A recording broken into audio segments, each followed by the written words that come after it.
Hello, my name is Gregor Langveld. I'm a professor of modern and contemporary art history at the University of Amsterdam and the Open University in the Netherlands. Welcome to this first public event of our long-term project, Unmapping Infrastructures, Transnational Perspectives on Modern Art. In the next 3 years, and together with our international partners in Poland, Switzerland, and Germany, we will organize public lectures and workshops on the various infrastructures of modern art. By infrastructures, we mean specifically those institutional frameworks which in the 20th century made the production, distribution, display, collecting, and reception of modern art possible, and which have therefore shaped our understanding of this crucial period in art history. 2 years ago, we discussed our project for the first time. We soon agreed to concentrate on two of the most pressing challenges in our discipline today. The first is a question of how to overcome nationalist approaches to art, which have proven enormously persistent and misleading.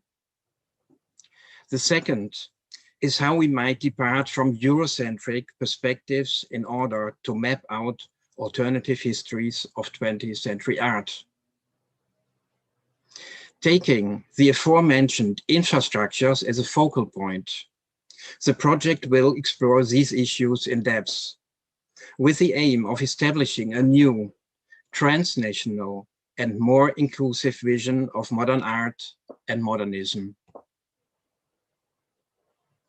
Today's lectures not only form the starting point for our first workshop on the infrastructures of collecting, which will take place in the form of a closed expert meeting tomorrow, but they are also the kick-off of the entire project. The two keynotes will provide a broader framework for our research as a whole. Before I introduce our first speaker, I would like to point to a few technical matters.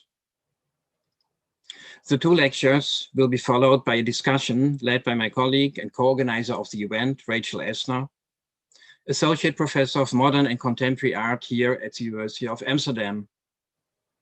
Please use the Q&A feature for your questions and discussion points.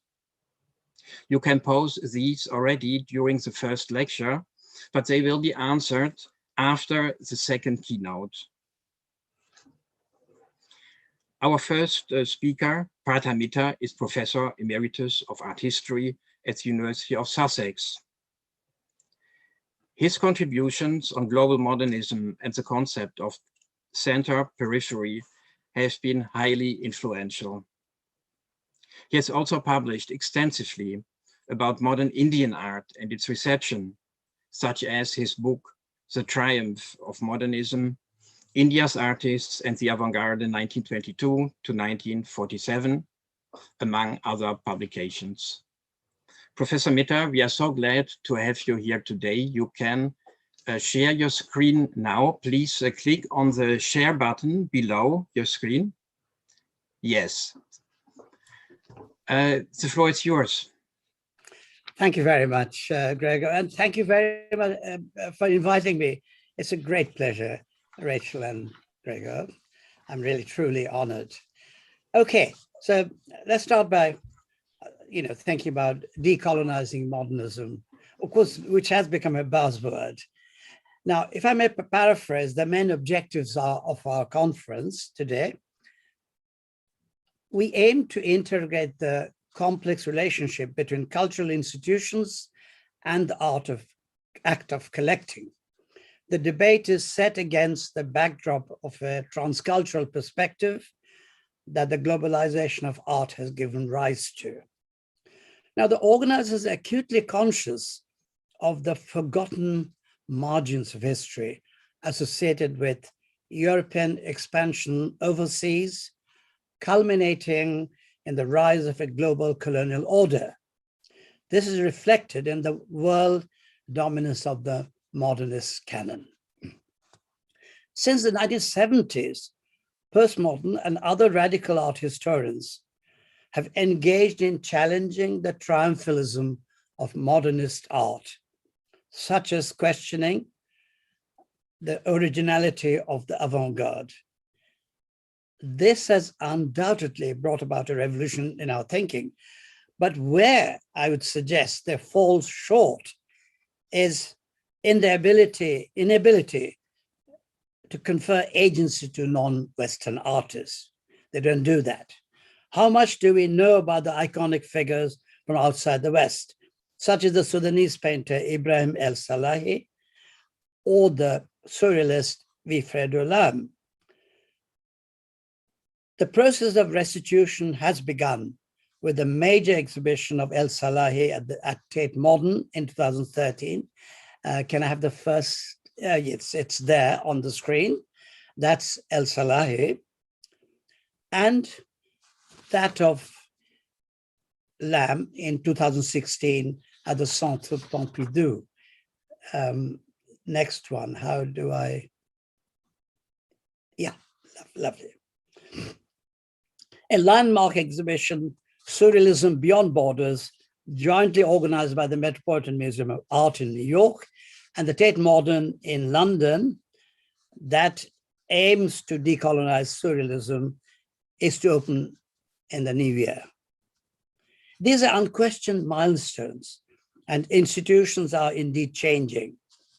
However, let's remember, collectors and museums listen to art history in their judgments of value. And let's face it, art history is a conservative discipline. Faced with a plethora of non-Western artists, major art historians are expressing pessimism about the survival of the history of art. Contemporary art, they argue, has become overwhelmed by a cacophony of voices from outside the West who do not belong to proper art history. Surely, this is a premature cri de coeur. For instance, if you open a textbook on the history of modernist art, we notice at once an absence of artists from outside the metropolitan center, unless they happen to be subsumed within the Western canon. Therefore, what can we do about it? Rewriting his art history is slow and difficult process and cannot be accomplished overnight. And if I may suggest, John Clark has already started that process. But our immediate task is to engage in challenging the discourse of modernism. But for that to happen, we first need to decolonize our own mindset. The process must begin with a systematic exposure of the underlying assumptions of art history, even as we acknowledge its considerable achievements. Now, modernism is predicated on the asymmetrical relationship between the center and the periphery, inclusions and exclusions, and the fraught relationship between Euro-America versus Africa, Asia, and Latin America. The origins of the relationship ultimately, and this is in art history, ultimately date back to Giorgio Vasari. The Renaissance art historian posed the originality and inventiveness of Florence, Venice, and Rome against all other Italian centers of art, describing them as derivative and suffering from a time lag. This center-periphery imbalance in art history was reinforced in the 19th century by evolutionary theorists that oversaw the narrative of world art. But Pace Vasari, the center-periphery imbalance is not a matter of geography, but of power and authority that affects race, gender, and sexual orientation. A related problem is the incommensurate temporalities, different timeframes of Western modernism and other modernisms, the marginals operating in a different time frame to that of the first modern. a chronology that derives from the progressivist Hegelian philosophy. I can do no better than cite the Mexican Nobel laureate, Octavio Paz, who tells us as follows, I quote, "For us, Spanish Americans, the real present was not in our own countries. It was the time lived by others, by the English, the French, and the Germans. It was the time of New York, Paris, London," end quote.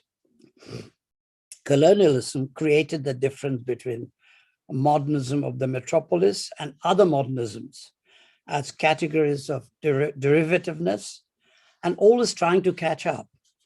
This is evident in the different evaluations of European modernists and the rest of the world.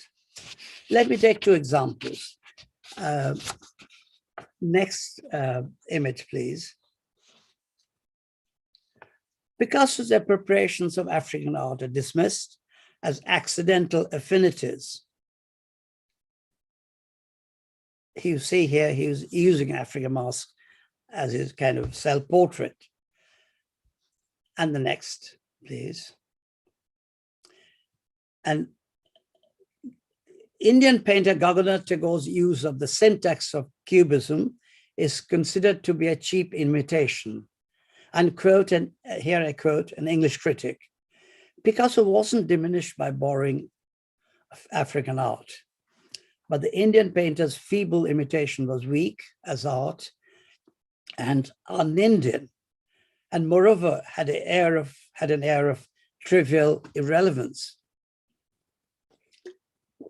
In short, any appropriations of modernism, a Western invention, by the colonized inevitably ends in failure. So if the colonized imitates too perfectly, he is considered to ape the master. On the other hand, if he fails, he is a Picasso manqué. I have described it as the Picasso manqué syndrome. The implicit assumption is of the temporal primacy of the originary Western modernism, a product of, I call it, parthenogenesis, virgin birth no less, untouched by other cultures. Thus, for instance, Picasso and other modernist painters' debt to African art is dismissed as trivial, whilst the African artist's engagement with modernism is considered inconsequential. Of course, we have the instance of the controversial Museum of Modern Art exhibition in New York. Yet, as a number of recent scholars have shown, Picasso's work owes as much to African art as an African artist owes to modernism in a global process of hybridization. So what are the art historical assumptions behind such judgments? Let's examine them closely. Stylistic influence has been a pathological obsession with us art historians. As the late Michael Baxendale argued forcefully, this obsession with influence tended to diminish the artist's agency in the production of art in favor of the extraneous sources the artist drew upon. More generally, global cultural exchanges are viewed as a linear one-way process. Ideas from the West always flowing downwards to the rest of the world, not the other way around. Yet history shows that such exchanges follow multiple crisscrossing of ideas. But we can take lessons from other disciplines, such as the social sciences, where technology transfer is accepted as a form of developing knowledge and skills across geopolitical boundaries that leads to transcultural progress. These exchanges are not regarded as a dependency syndrome. Indeed, the diffusion of cultures has gone on for millennia. It's a commonplace to regard the westernization of non-Western countries as an inevitable unfolding of Hegelian logic. Yet, how many of us reflect on the fact that West's discovery of ancient Indian thought, named as the Oriental Renaissance, led to the development of the important American intellectual movement known as Transcendentalism, which used Indian texts to liberate itself from European positivist philosophy.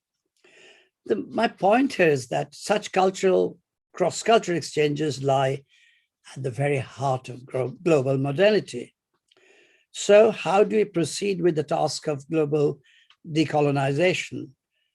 As I have reminded ourselves, the actual rewriting of art history is slow and possibly painful and lies in the future. But our immediate objective is to loosen the hold of the inheritance of preconceptions by removing old certainties that have passed their sell-by dates. But to reiterate my previous argument, we need to readjust our mental set and not continue to make the West our default position. I shall offer here a few of my own reflection on what I describe as decolonizing the mind, ignoring or wishing away the significant role of Western modernism doesn't lessen its grip on global contemporary art. And we cannot deny the contribution of the heroic figures of modernism like Picasso or Mondrian, and all of us, including myself, are in their debt. Yet the greatest achievements of the Western avant-garde, we may remind ourselves, have been historically grounded within its own set of convention, even though its experience can and has enriched non-Western traditions. Therefore, we may renounce teleological art history, propelled by the ideology of progress, and pay closer attention to particular art histories, the context of the ideology, the contradictions and fractures in their engagement with modernity. And however powerful has Western legacy been, we must remember that its achievements can only be understood in their historical, social, and cultural context. And these do not exist outside time and space. Only then can we truly decenter global modernism. European expansion created a global culture through the spread of hegemonic languages, English, French, Spanish, and Portuguese, in their respective spheres. The exponential spread of these languages owe to print technology, the worldwide diffusion of printed texts and images in reproduction. The communication revolution brought center and periphery close together as never before during the colonial era. I call this new species of humans the virtual cosmopolitan, who can access global knowledge without ever having to travel, sitting in his study. But I will invoke the literary critic, Mikhail Bakhtin here. I really find his work very, very inspiring, who coins the term dialogic to propose a continuous dialogue with other works of literature, constantly responding to other works and generating new knowledge according to one's creative intentions. The main advantage of this method for cross-cultural analysis is that it doesn't set up an essentialist hierarchy of ideas and values, as in the case of colonial discourse, for instance. I think this accords well with the form of hybrid and multifaceted modernity. The received foreign text, interpreted in the light of one's own text, sets up a dialogical relationship between the global and the vernacular within a cosmopolitan framework. So what I call the Virtual Cosmopolis is a community created among strangers through the medium, a print medium, because of the sense of common project, the project of modernity. So I'm coming to an end. Finally, let's not forget that the appeal of any painting or sculpture also rests on its story, its particular narrative. Have we not been deeply moved by Van Gogh's madness Gauguin's romantic vision of the Tahitians, or Monet's obsessive eye, quel oeil. It's the enthralling story of each modernism that makes it meaningful.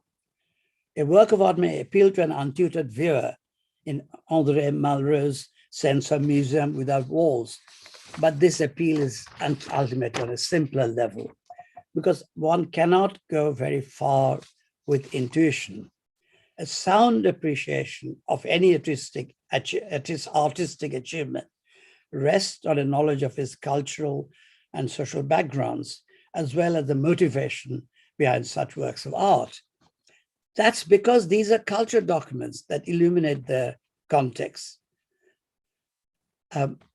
May I have my final image?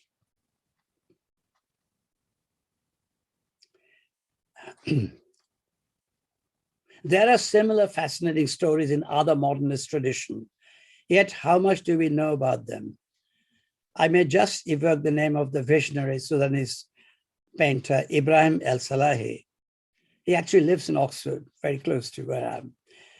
And he was, how many of us know of his heroic struggle, including his time in prison? A painter from the periphery continues to be hidden from history, but that story cries out to be told. As the exclusive grip of modernist canon begins to loosen, other stories will gradually come into focus and enjoy their rightful place within the inclusive global canon.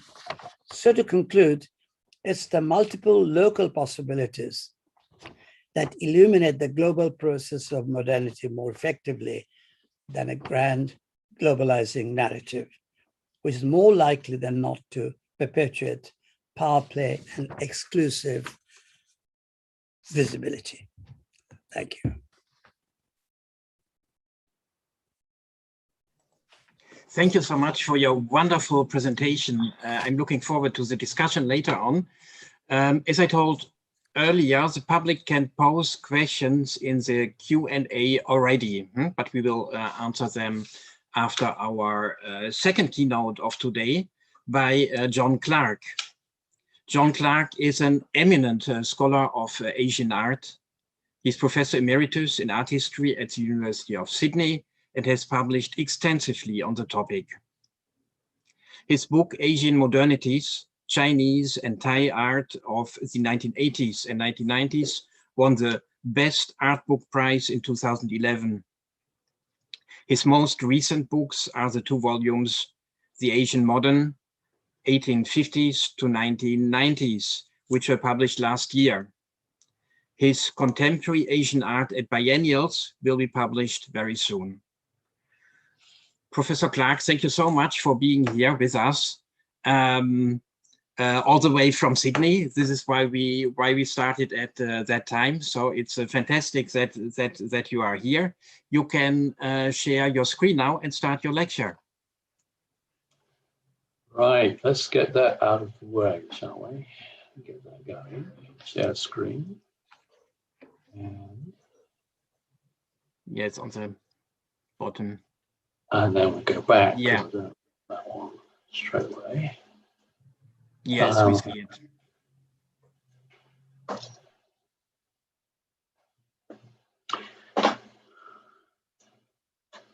Oh, thank you very much for inviting me to talk to you. And it's always a pleasure to follow Partha because I can agree with almost everything he says. The question that I've been thinking about for 40 years is what is the modern in Asian art? And I think it might be useful, since some of these books have been published and can be followed separately, to sort of examine what are the empirical, methodological, and theoretical challenges of this work. And the most important empirical issue is that, in my view, a lack of a collection of non-Western art, Western modern art in museum institutions, which are led by the Museum of Modern Art in New York.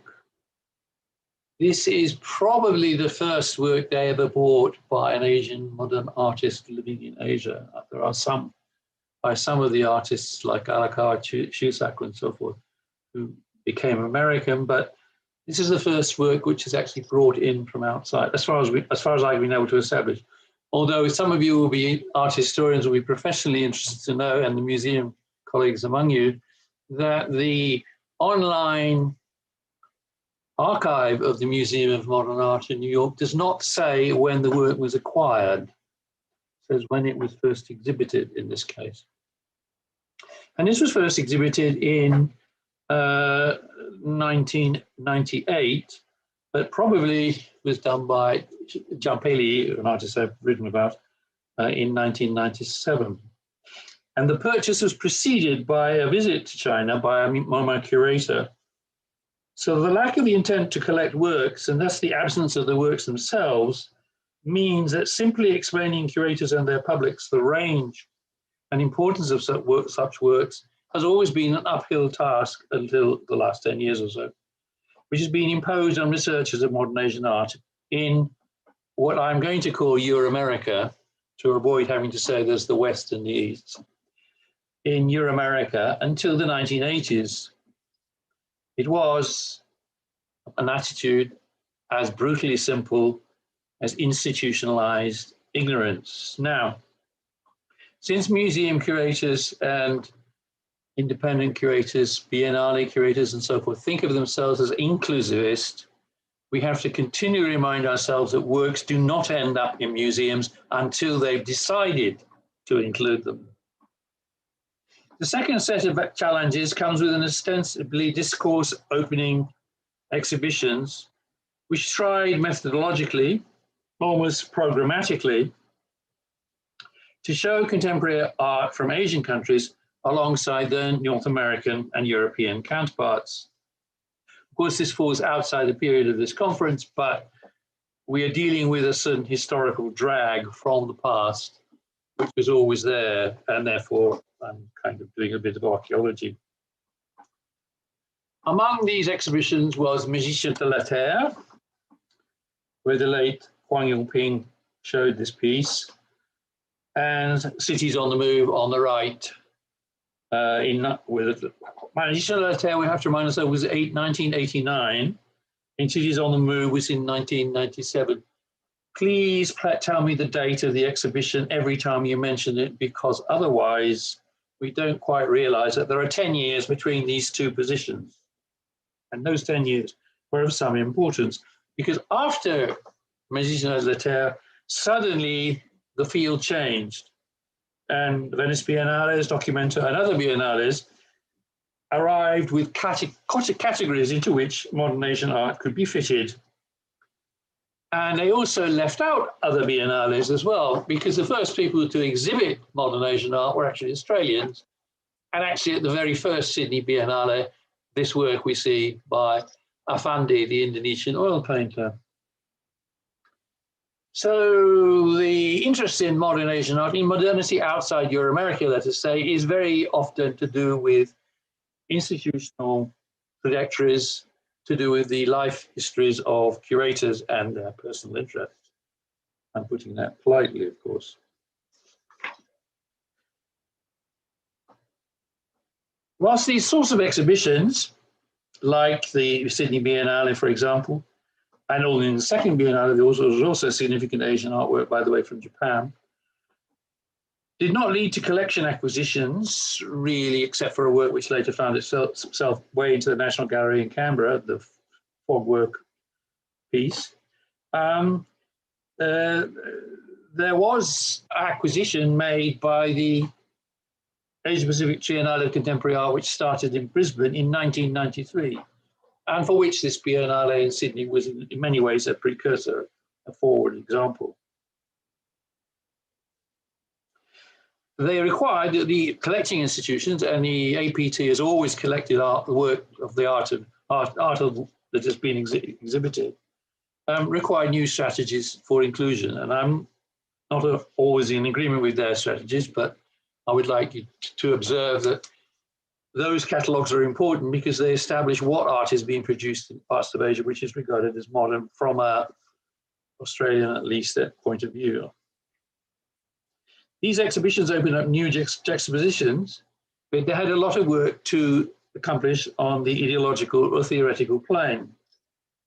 And here a personal anecdote will have to serve. When I returned from learning Chinese in Taiwan to London in 1984, I was asked by the director of the newly opened Taipei Fine Arts Museum, Su Ruiping, to present a copy of their opening catalogue of modern Chinese art to the Tate Gallery in London, which I dutifully did.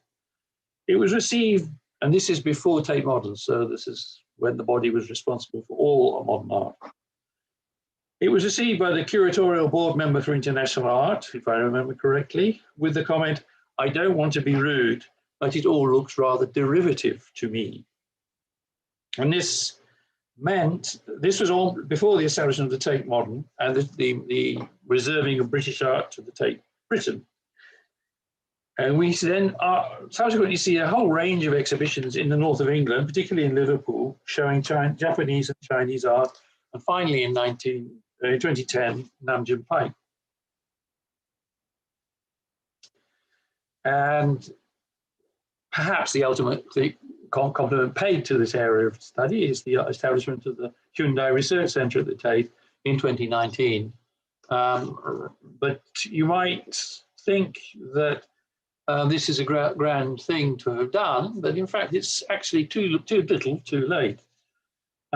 Since the first Chinese artist to exhibit in Documenta was exhibited as British. His name was Lin Xiuyu, or Richard Lin, and it was in, if I remember rightly, 1962. So there's at least 40 or 50 years of ignorance, deliberate institutional ignorance has gone on about this field, let alone the substantive problems, as our friend Partha has outlined.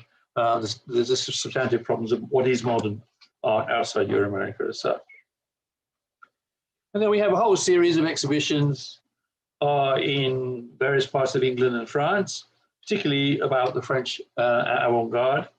And then there's a far more persuasive, it's like a turning point in the quality of these exhibitions. The possible institutional knowledge of modern art from a particular culture comes, I think, with the exhibition of the former Swiss ambassador to China, Lai Sig's collection in Bern, Hamburg, and Salzburg in 2004. So this is the next turning point is actual archival knowledge. The problem is that many of these creations of collections to show contemporary art outside Europe and America followed European patterns. And they particularly followed it in the bi-city exhibition format, shown by Paris, Berlin in 1978. And then, as we can see here on the left, the Tate's adventure into this era in 2001, and the Mori Art Museum in Tokyo's similar exhibition, Tokyo, Berlin, in 2006. These have been followed by thematic exhibitions which try and create a perspective for modern art outside Euro-America in the, now I can't see my clock, so I'll have to try and just a moment. Let me just, how do I do that? Excuse me, folks, whilst I just go out of that. How do I go out of that? I can't.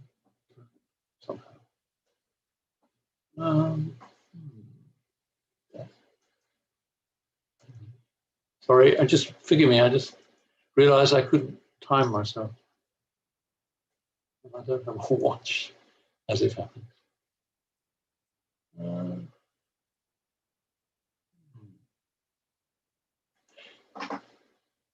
Someone will have to remind me when I get the timing wrong. I can't see my clock on my computer. Sorry.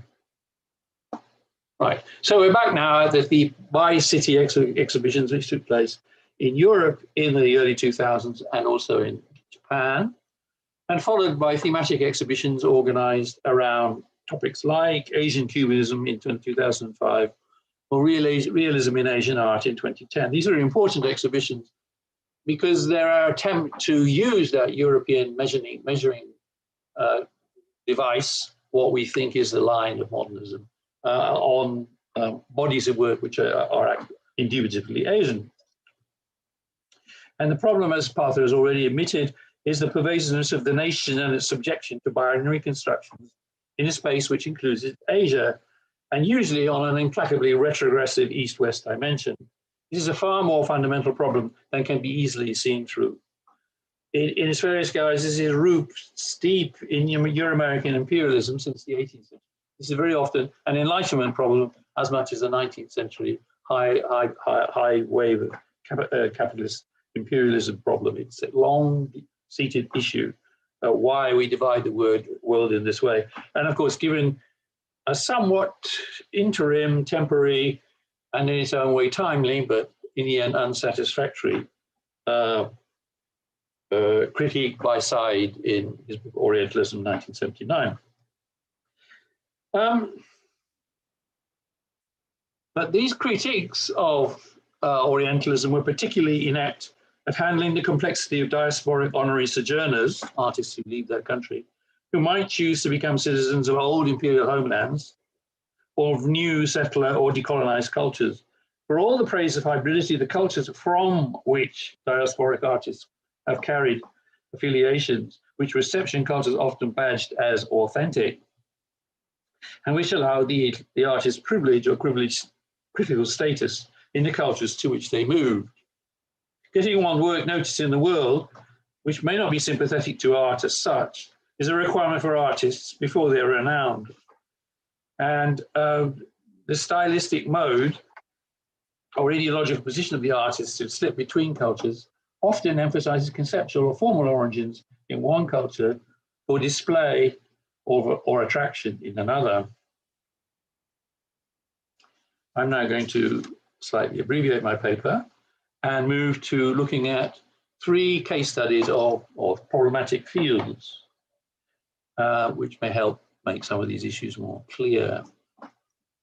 The first is Japanese modernism and the rise of the avant-garde in the late 1890s to the late 1930s, a period which may seem to be compatible with some of the preoccupations of the conference.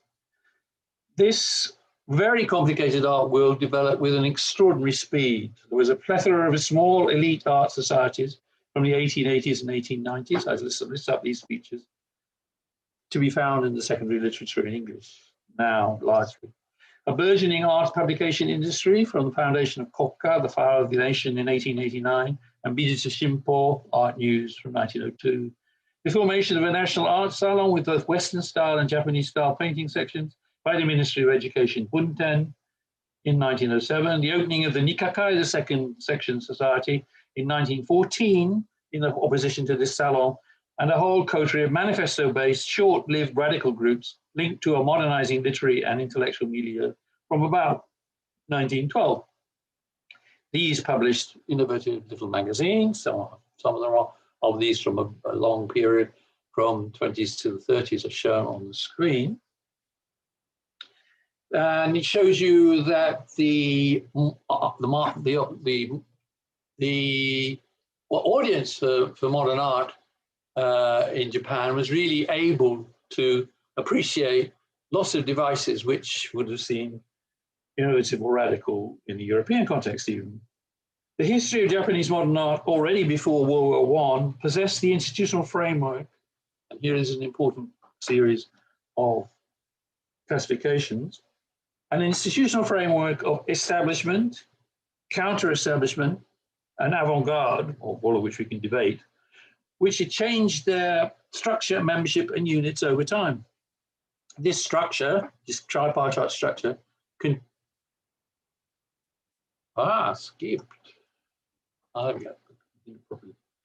This structure, the tripartite structure of the Japanese art world, established before the First World War, continued with the addition of a proletarian art movement from the late 1920s, you can see the image on the left, which went on, roughly speaking, to the early 1930s. I'm not going into details. And to avoid censorship under increasing militarist domination, there was a series of avant-gardist groups, which were the cover for various kinds of implicit resistance and inner immigration until after 1945, largely of a surrealist type, you can see there in Ehonfu, the crazy book Clearly, the narratives of institutional domination, counterbalance, succession, and co-option by institutional canonization are not the whole story of the formation and resituating over time of avant-garde groups in Japan. Among the new roles the artists had to perform, you can see in these rather small illustrations taken from Japanese art history books, chiefly the work of artistic researcher Omuka Toshiharu, now retired from Tsukuba. Among these new roles of the artists were those as a kind of public performance in art schools, and then art association spectacles, which are on a regular annual or semi-annual basis. The figure of the artist as an intermittent public performer is known from much earlier times in Japan, but it seems to, go into historical details, but seems to have been strengthened and extended from the 1910s through to the 1920s. The mild vaudeville and performance of being an artist, there's even a special word for it, yoko or sideshow, continued until the late 1920s. These seem to have cemented the role of the artist as a licensed eccentric and social transformer. And they did all these crazy things, quite compatible with European avant-garde cafe performances. The new mass public also began before World War I with attention paid to Bunten. But another turning point important for recognizing the institutionalization of modernity and even self-reflective modernism in Japan is that in 1926, the Imperial Fine Arts Museum, stuffy and conservative and so forth, was followed very closely by the establishment of the Tokyo Prefectural Fine Arts Museum. And to give you an idea of the size of the Japanese art world, with its first exhibition, major exhibition, was called Exhibition of Masterworks of the Meiji and Taisho eras, roughly 1868 to 1926, which brought modern art history before the eyes of the public. And here the astonishing thing is the size of the audience. In a 3-month exhibition, there are 180,000 attendees. And the important role of the audience, the establishment of the audience, has been documented by various Japanese scholars, including Omuka I mentioned.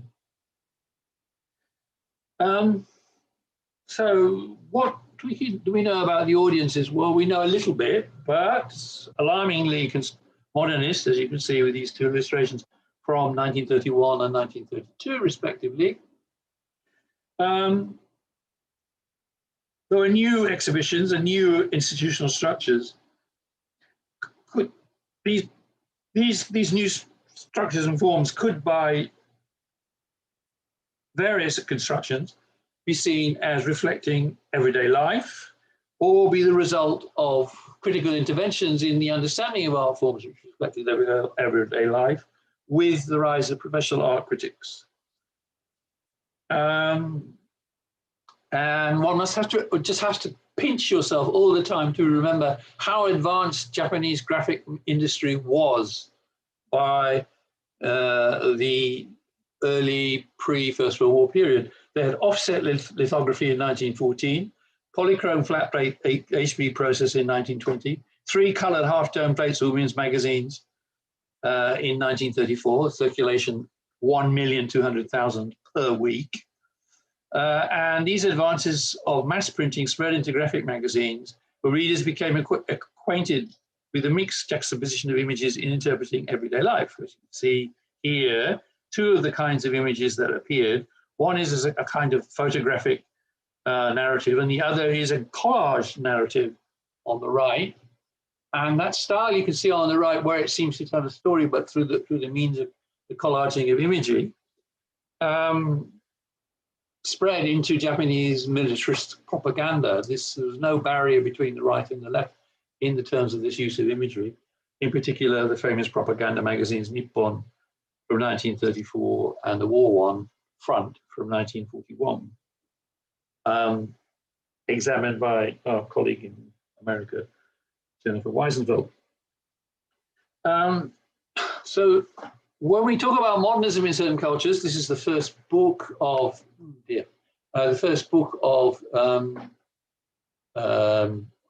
modern Japanese art. I haven't actually seen it, so I'm not sure if that should mean the art of modern Japan. But anyway, this, you can tell by the extreme care and achievement of the design of the cover.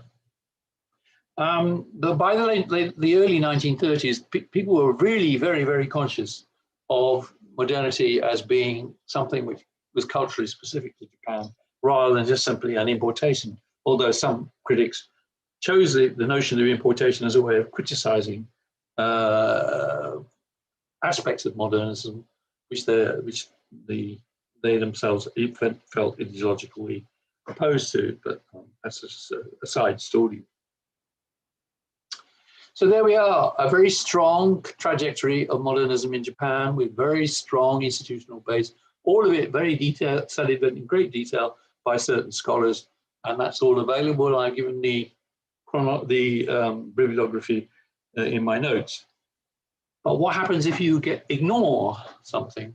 What happens if you ignore artists? What happens if you ignore where they come from? It might be useful to question art infrastructures and other institutions for an artist who was recognized by his peers without being avant-garde and being recognized as an important artist, I should say. Another modern Asian artist whose history has recently been clarified, an artist who became called a neo-traditionalist painter. And here we see a sculpture which commemorates on the right his ancestor, who is a Lao prince, who allied with the Bangkok government and founded the city of Ubon Ratchathani in northeast Thailand. And the Boy Scout, who was to sort of identify with him, but couldn't really. Paibun was schooled, Paibun, this is the name of the artist, Paibun Suanakud, was schooled in Ubon, but was virtually an orphan, being brought up by two uncles who are minor regional governors. Paibun was the son of a father who later remarried, but his father chose to remarry a widow. That meant his mother was regarded as unclean, and his family were regarded as inferior. So people who become artists sometimes are sidetracked or put aside because of their social origins, even though we might think of them as belonging to, as it were, the ruling class. The first index of institutionalization, or deinstitutionalization in this case, is one which is beyond the artist's control. Who was he or she born to? Paibun moved to Bangkok and became a member of the group of people who were the first trained and certified artists, moved to a craft technical training school, and then to the new University of Fine Arts, founded by the Italian Corrado Frocci, or Sin Peresi as he's called, in that photograph. And this is Paibun, I should point this out, this is Paibun doing sculpture, and this is Paibun standing in a graduation photograph. But it's very interesting to ask, who was this person who was ignored as an artist later on? This person, who was his friend? Who did he live with? In fact, he lived with another artist who became the principal popular chronicler of Thai Buddhist temples and their murals, and a poet, Angkan, who's now known as the one of the national poets. In other words, they belong to a kind of a cohort which proceeded to develop, but with their own lateral links to other members of the, if you like, the artistic cohort. These are his works. You can see that they're flagrantly appealing and decorative. The one on the left is at the Hooping Palace in Chiang Mai, written after a series of local moral sort of proverbs, really. And the one on the right in a big hotel, both of roughly speaking the same period, 70 to 72. And Paibun died in 1982. So he's not a very long-lived artist. He also maintained his connections, even though he became a metropolitan artist, he maintained his connections with Isan, with the district from which he came, whose dialect he spoke fluently. Now here we are dealing with a conundrum which is not immediately apparent to non-Thais or non-Thai studies specialists, which is that a very large part of Thailand, as it is now, as it's been since 1941, before that was called Siam, a very large part of Thailand is not actually Thai, it's Lao. The language which is spoken is not actually Central Thai, it is Lao. A very big part of the country is on the eastern side, above Bangkok. And these people are looked down on by Bangkokers. So he's not only has a strength of a regional identification, he also is put in the position of being looked down on by people in the metropolis. Paiboon's work underlined an issue which often encountered elsewhere in the development of modern art. He's someone who works with customary motifs and visual styles outside the compass for which it may thought tradition determined them, Buddhist temple in this case, also to be characterized or categorized as neo-traditional. This may be a situation when none of the bodies who's commissioned the work or broadcast it recognize the originality of the artist's view. He's just regarded as a technician. Despite his ability to be recognized by certain patrons, his work did not enter public museums in his lifetime. And this is an artist, by the way, who has a long list of indebted notes of indebtedness by contemporaries. Timing may also have been important for the lack of his institutional acceptance. He belonged to the first generation of modern, trained, certified Thai artists, and his works, which are a crossover between elite art and popular culture, are a record of their time, but do not stylistically mark a change of worldview or an invention of an official Thainess, even that recognized by international curators who wall away this sort of work as ethnic. Have you heard the word ethnic? It's very frequently used by certain curators and gallery people for something which is too closely identified with a particular culture, rather than some kind of transportable, open public discourse of Chineseness or Thainess or whatever. This attitude is a problem in the reception of artists of modern Asia and modernist artists within it. I'm now going to finally briefly turn to an Australian Lebanese artist, Khaled Sabzabi, who I've been working on in this essay. Parts of this essay appear in his catalogue. I won't go into full details of his career, but I want to draw your attention to certain features of the lives of artists who move between cultures. First of all, the very fact that he moved between cultures and that where he developed as an artist, moving to Australia in 1971 and 1976, meant that he was, in a certain sense, already separated from his own culture when he started to live as a primary school student. And in fact, Khaled had two childhoods. Some of you who studied migration patterns of people to immigrant cultures will have noticed that there's a sort of a period of maybe up to 10 years where it's never quite sure whether they're going to stay where they've gone to and they go back, or their family doesn't move altogether and moves later. There's a sort of a hiatus, an intermittent period between the two. It's not very clearly their location into another culture. They're somewhere in a liminal space between the cultures. And this is the case with Khaled, who came twice to Australia in 71 and back in 76. The peripatetic nature of this existence, and stability of their life before moving, are very important for their later work. But the problem is, and this is why one has to be very careful in looking at modernist artists who move, is the work that they did or the experiences that they had, which they brought from their other culture, are not in any easily assimilable form. They're not Lebaneseness. They're not Lebanese art as it might have been. He did some drawing, a lot of drawing before he left, but as a child, but he wasn't Lebanese in that particular binary categorization of a belongingness that we give to immigrant peoples. In other words, the part of his life which is important for his life experiences, is lost when they move to another country, because they just said they've come from Sudan, or they come from Eritrea, or they come from somewhere where there's been something nasty which has happened, and then became artists. And the bit before they came is kind of shut off, and it's not very well discussed in museum catalogues or indeed in reception cultures. It's just simply that that's what he came from, and therefore he produces that kind of work. There's no real interrogation of that gap.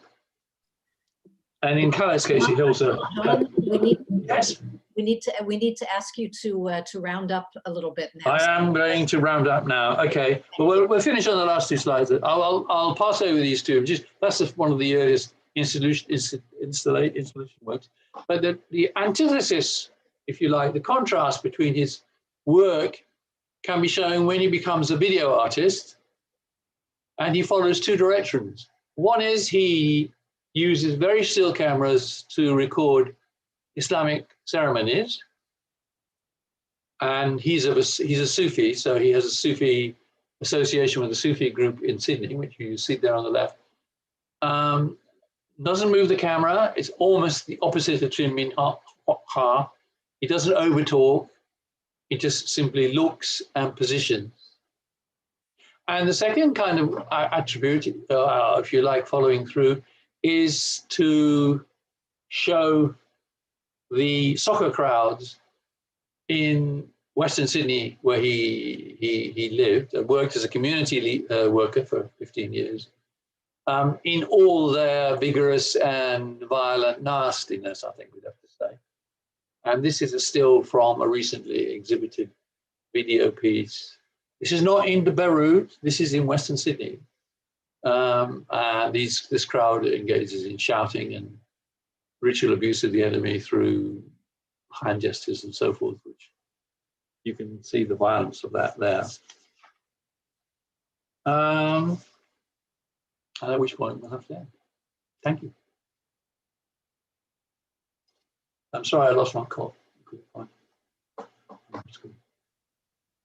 Maybe you could unshare your screen. Yes, that was. Yes, I've done that. Yeah. Now I can see. Oh goodness me! I'm very sorry. Oh, I do apologise. No worries. Oh no, I haven't. I've got 2 minutes left. Come on. Yeah. No worries. It was very interesting and inspiring, both Partha and John Clark. Thank you both so much for these extremely interesting and rich keynote lectures, which I think brings us to quite a lot of quite a lot of questions, at least from the perspective of our project. I would really like to again encourage people to put their questions now in the Q&A, and while we're waiting for the audience to do that, maybe I can start also with a question of my own, because both of you seem to me to have raised really interesting issues about how exactly we should be going about doing this kind of research in order to rewrite this history of modern art from a more inclusive, let's say, global perspective. You talked a little bit about the need to look at other locations, so not necessarily at museums, but also at galleries or art schools, other spaces where this art is being produced.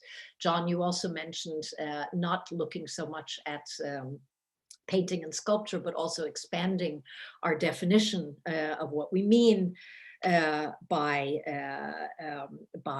art, let's say with a capital A. So I'm actually particularly interested in hearing from both of you, and maybe we can start with Partha, about method.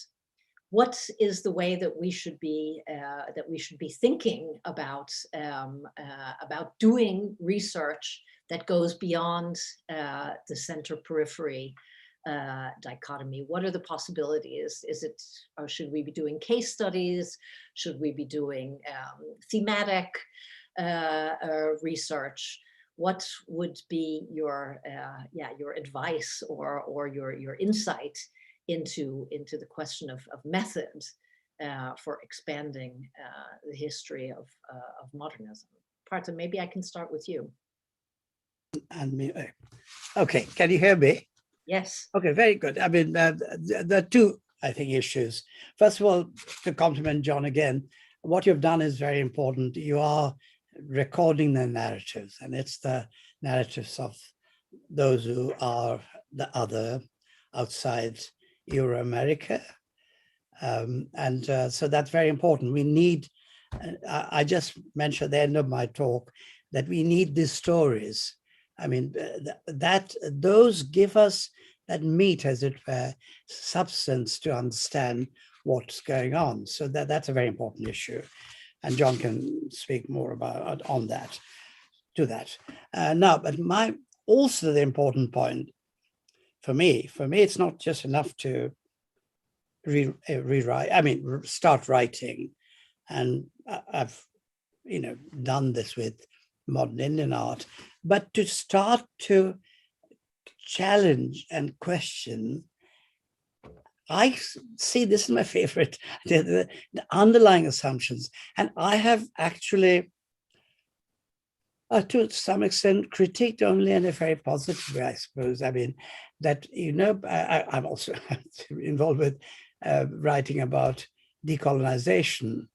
And the thing is that, well, my Macmillan Monster was the very first one to decolonize, but Edward Said's book was very famous and very powerful. And you see, Edward Said then influenced a lot of art historians, including, Lyndon Knocklin and others. Very important, there's no question. And the representation of women, the representation of the other. But that, I don't think, is sufficient. It's my whole kind of obsession.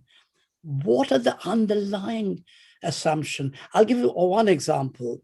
When we read European art historians on ancient Indian art, for instance, they always regret that after this, to them, they have decided was the classical period, which to them is simple. But to me, that is the beginning. Simple in a technical sense and not just in taste, which is connected with Vasarian, Greek, and so on. So they see this as, they can't see the simple to complex. So decadence is a very interesting concept, constantly comes up. And I've written about this whole problem of decadence, how it is so pervasive in late 19th century European writings. I mean, decadence became a great fashion. Okay, that's one example. Basically, going back to modernism, what are the issues? There we need to think about, the thing is that, I mean, how can we start to think in a more expanded field? One of the things I do feel, and this is a big bone of contention, a lot of the reviewers, critics would say, oh, this is all derivative. Oh, I mean, this is just, yet another. Are they? And I want to make a distinction between the syntax and language and what is produced as an original within the context. Now, there are bad and good artists in India, modern artists. They're not all good. And we can't be relativists and, oh yes, absolutely, just because they happen to be from outside the West, they're all good. No, we need to exercise, that's a very important point, judgments of value.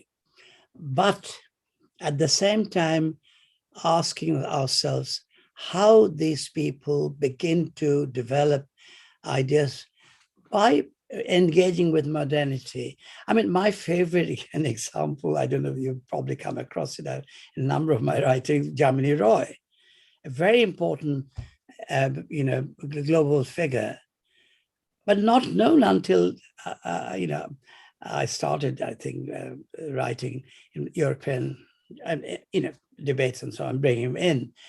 The thing is that he created a form of modernism which is not derived from the West, and I would stand by that.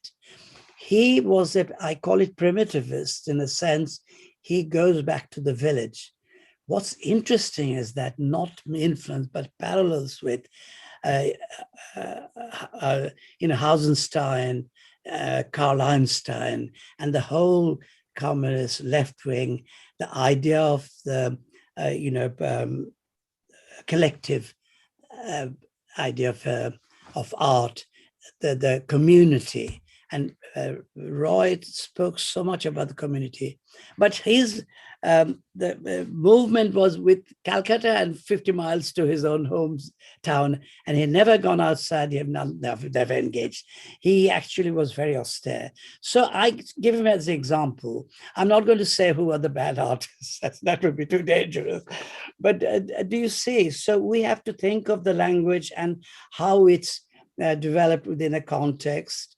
And then, you see, I also feel it's interesting talking about sentient periphery. Of course, it has to do with colonialism.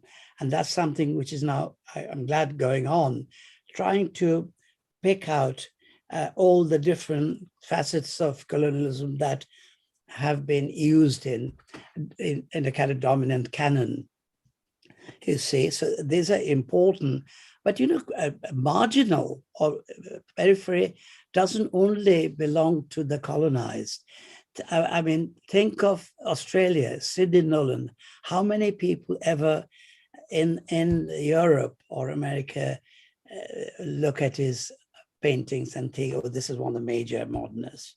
You know, I would even, you know, stick my neck out and say Botero is a very interesting, powerful figure, but rejected by the modernists. So the very narrow avant-garde definition and modernism, we need to, I mean, we shouldn't lose the sense of value, but we at the same time must expand the canon. I've written more, I'm not going to, you know, go on into too much detail, but these are the issues I'm grappling with.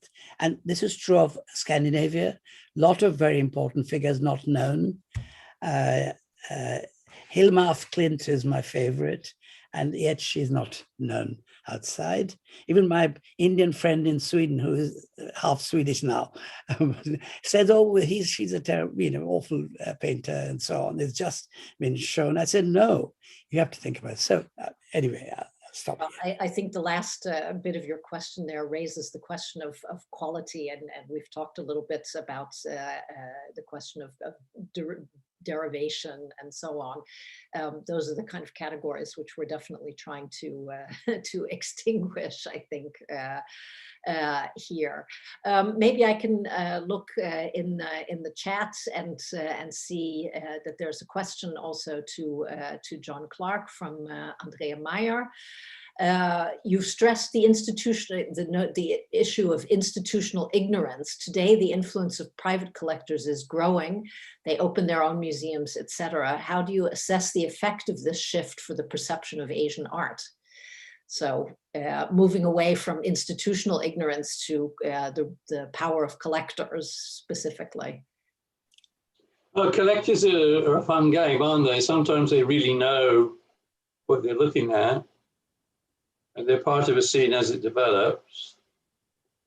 It's not really often really recognized that Ulay Sig was interested in contemporary art since he was a student, a business student in Switzerland. And he first went to China as the representative of the Schindler Lift Company. And the Schindler Company was the first joint, was the model for all subsequent joint enterprises with China. But he didn't collect art then. He just went to see it a lot. And then he later went back to be Swiss ambassador to China and also to North Korea. And he then went and looked at the art very seriously and also began to intervene by offering art prizes and so forth. And he knew very well, excuse me, that his own patronage was very determinative on how those artists reacted to outsiders, but also what other foreign collectors followed his path. He was very carefully collecting things which kind of represented a mood at the time, rather than just simply the things that he liked or the artists who he got on well with. So yes, some collectors with that sort of prior experience and interest, with a good eye, but also with an awareness of their own function in intervening in an art world, can be very important.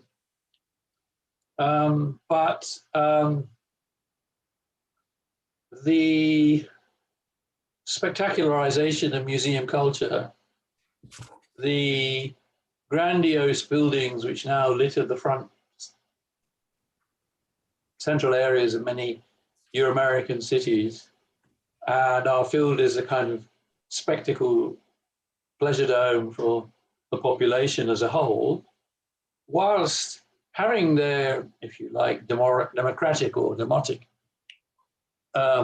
privilege, are simply that, spectacle factories. They're not art museums, and they don't encourage very often close looking at artworks, and they don't really produce art which you can be lived with, except in one or two, I mean, there are always going to be cases where this is possible. So we can't separate the private collector from this spectacularization of modern art as a kind of material field for modern spectacle culture. And spectacle is, of course, an illusion. It's an entertaining and an interesting illusion, but it's only an illusion. It's a deception, of course, as well. So the fact that, a couple of very three, four now, influential luxury goods manufacturers in France and their collateral companies and so forth have collections which are now available for everyone to see, seems to be something of the same kind of thing. It seems to be the display in a public place of a spectacle of the culture that it's come from, or of the artist as a kind of interloper into another culture from there.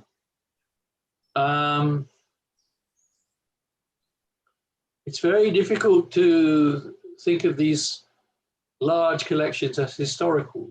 They're a part of the consumption preferences of people with a lot of money. Sometimes they hit the ball correctly, and if you like, from an art historical point of view, and find work which is very interesting and important.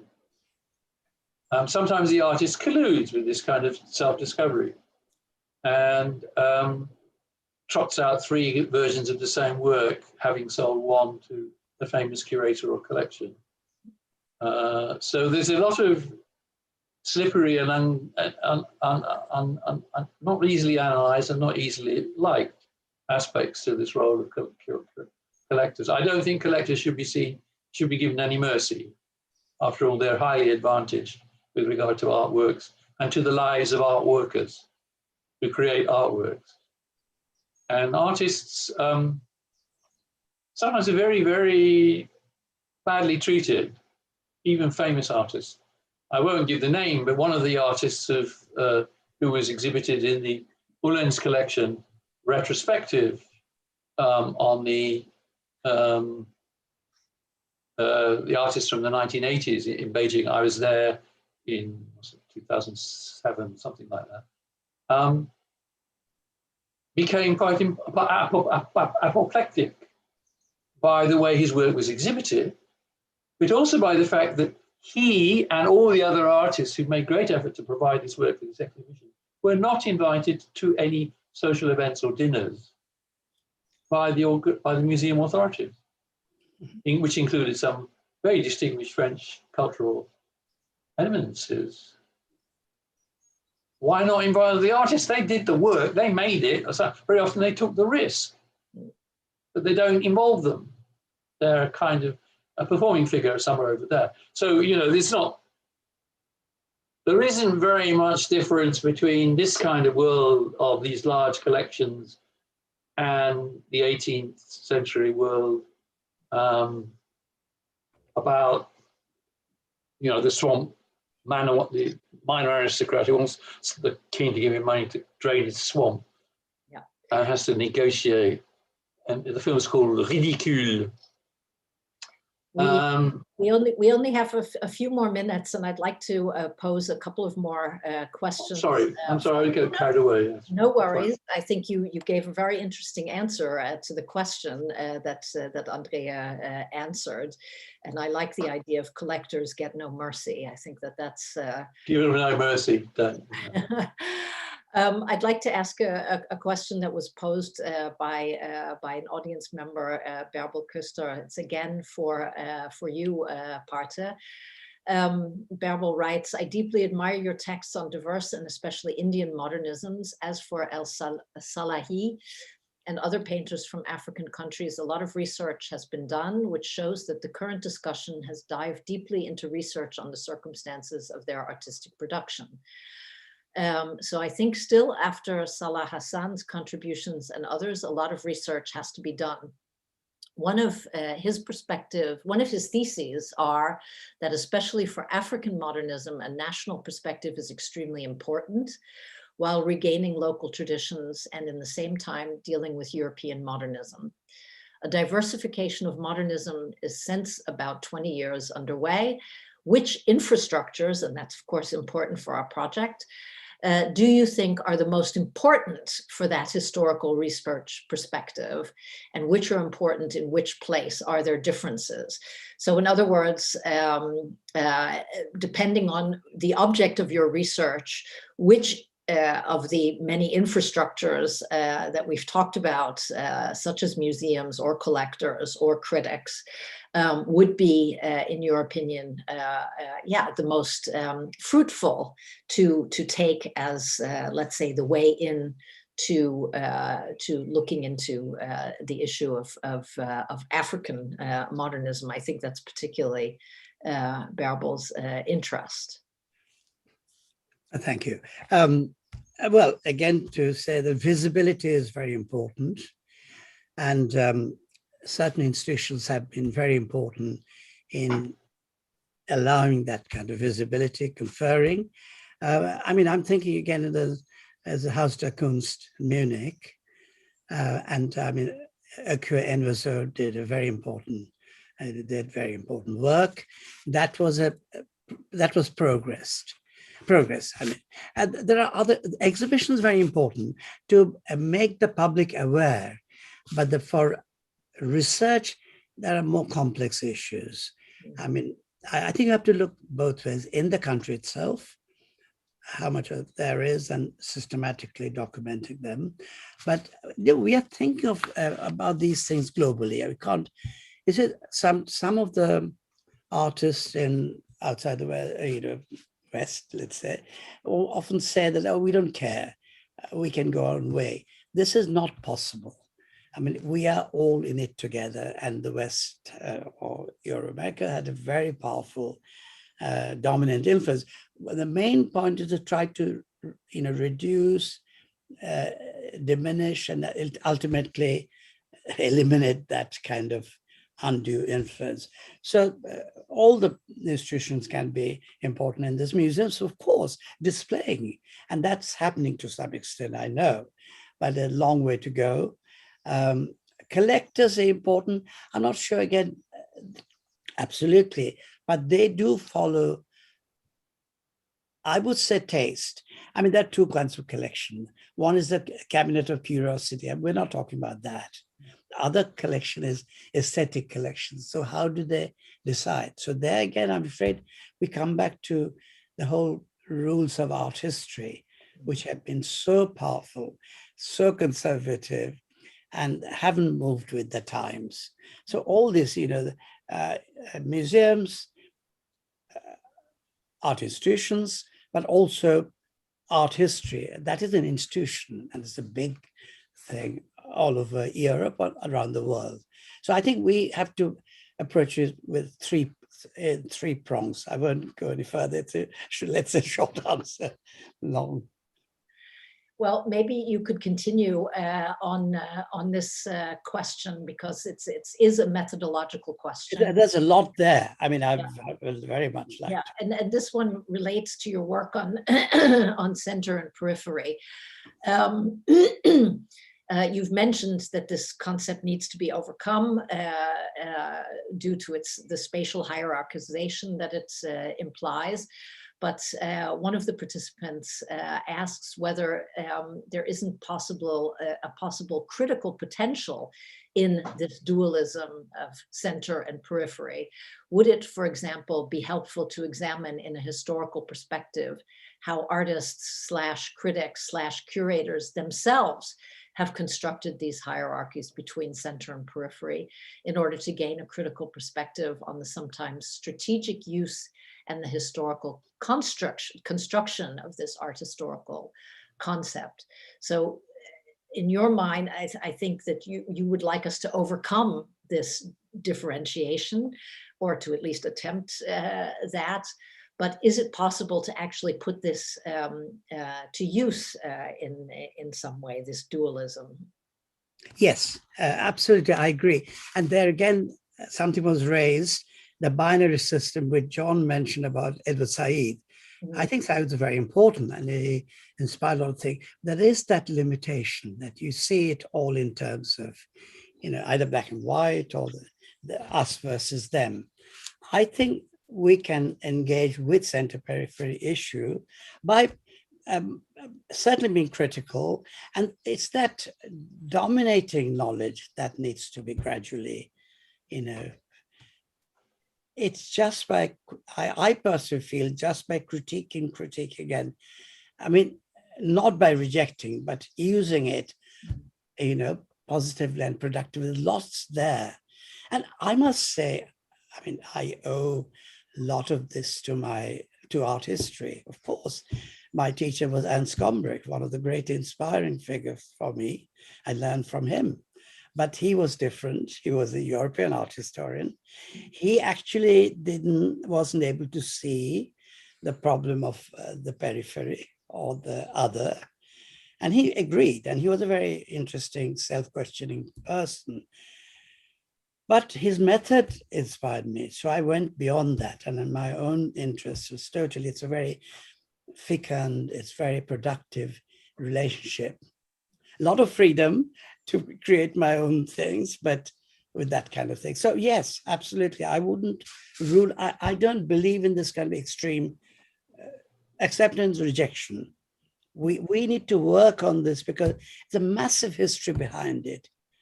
My God, let's go back, not only to Vasari, but the whole infrastructure. That's the institution created throughout, classical, non-classical, Baroque, Rococo, all criticized, Baroque, Rococo criticized by Vasari, rejected.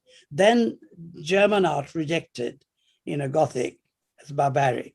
And you go on and on. Then, of course, imposition of Darwinism.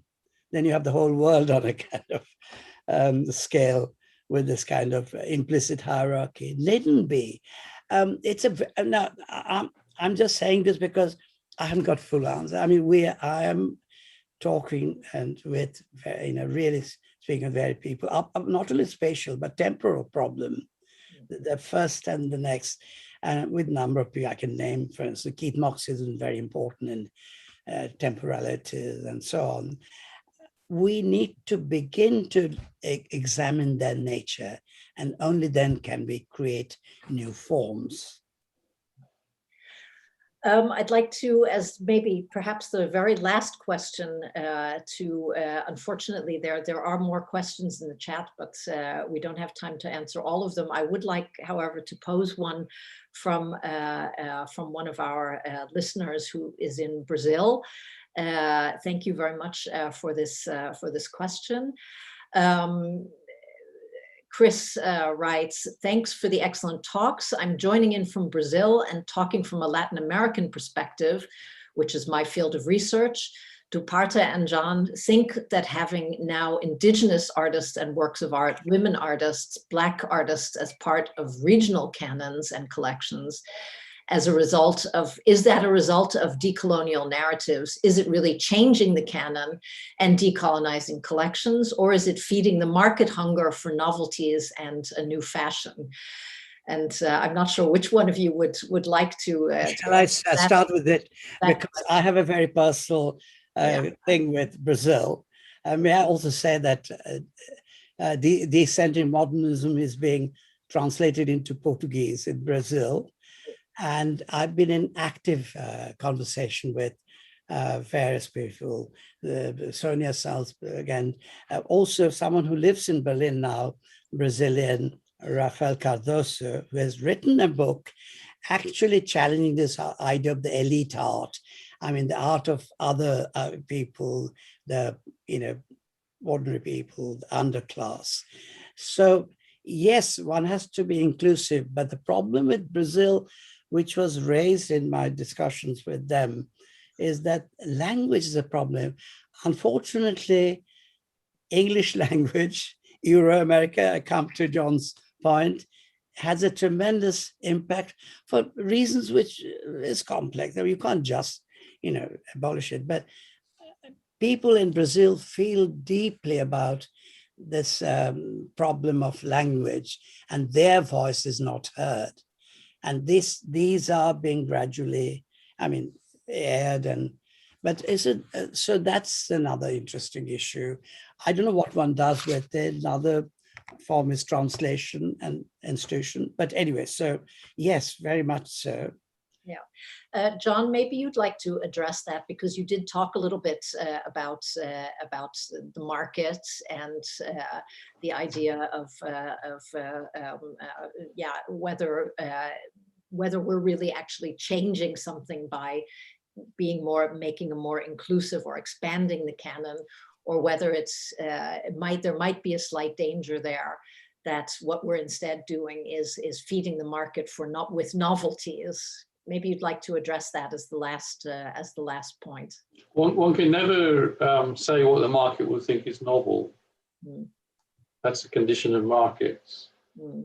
And one can always maintain a fairly sharp distinction between artworks and art in the studio of the artist, or in the making area of the artist, and art objects which circulate as commodities.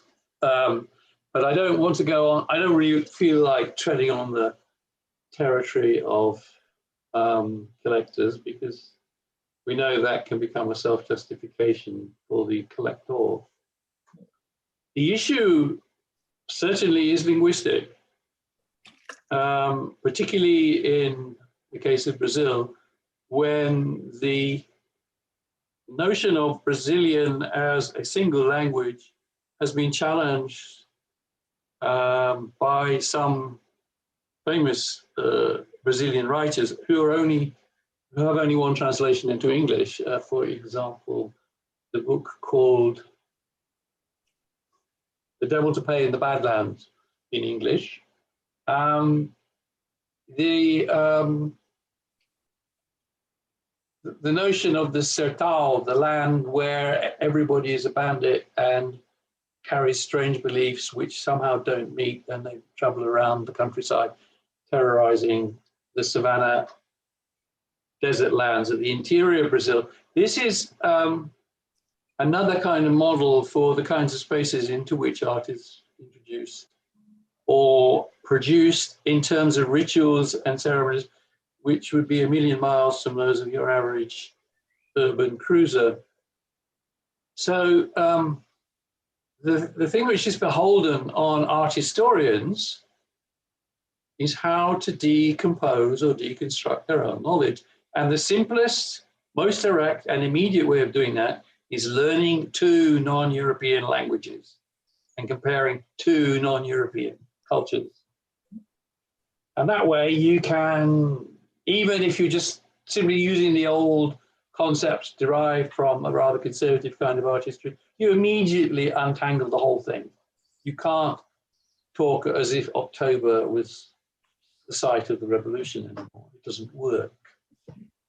And it's that kind of empirical, pragmatic relationship to the world on the part of art historians and curators, I hope, some of them, which will change the way art is received. The second way of doing it is, of course, as our Brazilian colleague has eminently indicated here, is to introduce the references of the people who now live in those cultures whose art we exhibit. So you have a body of reference, you have a body of people who, from that culture, tell you what they think it means. You don't have to believe that yourself. It doesn't have to be the construction of that culture which spreads to other third or fourth cultures or to this so-called Anglosphere. Of course, you only got to get off the plane in Sydney to find out that English is not quite what you thought it was. No, these ecumenical, these large ecumenes which seem to dominate everything are actually only a field within which certain kinds of activity becomes possible, because there, to some extent, transmission can take place within them, which would be impossible between or inside one culture. And the other way, of course, which one we can all do it, is we can just give up on Paris, New York, and live with Portuguese or Thai, in my case, or other languages which are, you know, non-cognate, not there, not in the tray. And you always, Thailand is quite interesting because you sit there looking at cruising international curators who do not know Thai and who know what the work is that they're looking for, which has already been introduced internationally 5 years ago, and which you knew about 20 years ago. And you think, wow, that was good, that was quick, you made a great discovery. No discovery at all. People knew what it was, they liked it or they didn't like it, they were there, but they don't fit inside. You know, the problem with transnational categories is that they intimately and, if you like, mechanically self-replicate. So, okay. I'm going to finish here, I'll get finished. But the very best statement of this problem was by a British-French journalist who went to the Congo and said, "Has anybody here been raped and speaks English?" Okay. But that anecdote has a long echo in many cultural fields. Yeah, and I think that you've also kind of circled back a little bit to, with that, to my methodological question from the beginning. Right, yes. A lot of the work that needs to be done depends very much on, for example, being able to speak other languages, being able to understand other cultural contexts. And in particular, I think quite concerning is the question of archives and archival accessibility in order to learn more about these artists that we've, to learn about art beyond the Western canon. I'm just going to hand back now to Gregor briefly to round up now. Thank you both very much from my part. And also for answering the questions. Gregor. Yes, unfortunately we have to stop the discussion now, but I'm so glad that you will join us for our workshop tomorrow too, so that we can go on discussing these very interesting topics. We are so glad that you made the start, not only for this workshop, but also for the entire project in the next few years. It was really, yes, it couldn't have been better. Partha, you provided an excellent theoretical framework, but John too, and John exercised so eloquently with his 3 case studies, how an alternative art history can be written, and he does it as as Partha does it already for so many decades. That's really fantastic that you two are here with us, and well, we have to stop. Would you like to add something, Rachel? Only again to express my thanks also for this very inspiring morning. And well, we're looking forward very much to continuing our discussions. My apologies to everyone who asked questions, but to whom we weren't able to come. Hopefully there will be more opportunities for this, but I think at this point now we have to round up. So thank you both very much. And thanks everyone in the audience for joining us, and let's continue the conversation on this very important issue of yes, trying to re-understand the history of 20th century art from differing perspectives. Thank you very much, and everyone have a great day.